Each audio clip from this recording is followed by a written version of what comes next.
ఇంకా ఆకాశాన్ని అంటుతున్న అంబరాలు ఇక్కడ చూడండి. ఇవి వచ్చి దేవగన్నేరు, దేవతల పంట.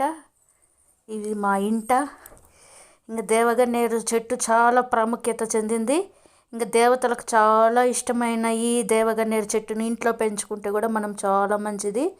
అంతేకాకుండా ఇవి ప్రతిరోజు ఈరోజు పువ్వు లేదనే పని లేదు. ఈ చెట్లల్లో ప్రతిరోజు ఏదో రకంగా పూలు పూస్తూనే ఉన్నాయి. నేను చూస్తున్నాను. ఇది సీజన్ అన్ సీజన్ అని ఏం లేదు. ఈ చెట్టు ఒకసారి జస్ట్ మనం వేర్లతో కూడా నాటనవసరం లేదు. జస్ట్ కాండం కొంచెం మందంగా పెద్దగా ఉండేది కాండం కొంచెం తుంచి నాటినామనుకో ఇంకా అంతే. ఇది మా హోమ్ టౌన్ నుంచి తెచ్చినాను. 2 years అయింది.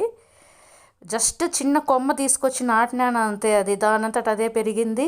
వేరే పాట్లో నుంచి ఇంకో పెద్ద పాట్లోకి పెట్టేసినాను అంతే. ప్రతిరోజు పూలు పూలు పూలు. ఇదే ఈ దేవతల నిలయం. ఈ చిన్న టిప్ ఫాలో కండి, పెంచుకోండి దేవగన్నేరు చెట్టు ఇంట్లో అంతే.